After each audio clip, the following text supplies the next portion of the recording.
La caméra.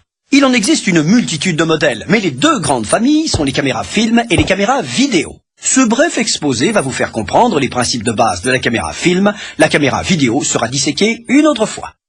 Comme son nom l'indique, la caméra utilise une pellicule pour enregistrer les images. Son procédé repose sur le principe visuel de la persistance rétinienne que nous avions déjà évoqué lors de notre exposé sur la croix de Malte. Une série d'images fixes défilant devant notre œil produit l'illusion du mouvement. Après de nombreuses années d'expérimentation, la cadence d'enregistrement standard a été fixée à 24 images par seconde. Valeur qui suffit à créer l'illusion, quelle que soit la rapidité du mouvement filmé. Pour des effets spéciaux, comme les ralentis et les accélérés, on fait parfois varier cette valeur. Mais approchons-nous du cœur de la bête et profitons de sa dissection pour faire un peu d'étymologie. Il s'agit d'une chambre noire dont le principe fut décrit dès Aristote et nommé en latin camera obscura, c'est-à-dire chambre obscure. Nos langues pressées n'en ont retenu que le premier mot, caméra. Voici son dispositif simplifié pour vous en faciliter la compréhension. Le film est stocké dans ce qu'on appelle un magasin qui contient deux bobines.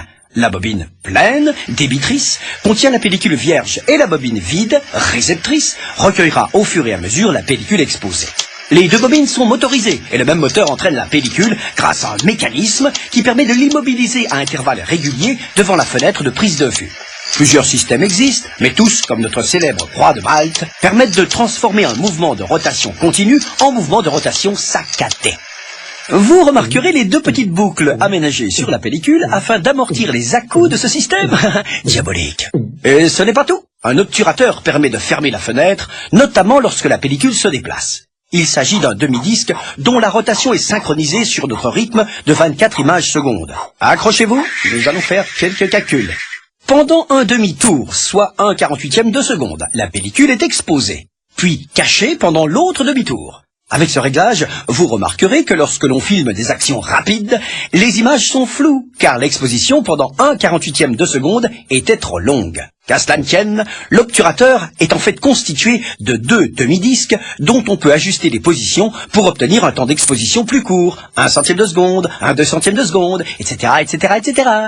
L'exposition de la pellicule étant plus courte, les images sont plus nettes. Mais attention, cette netteté n'est pas toujours souhaitable, car elle diminue la fluidité de la séquence. À vous de trouver le bon réglage.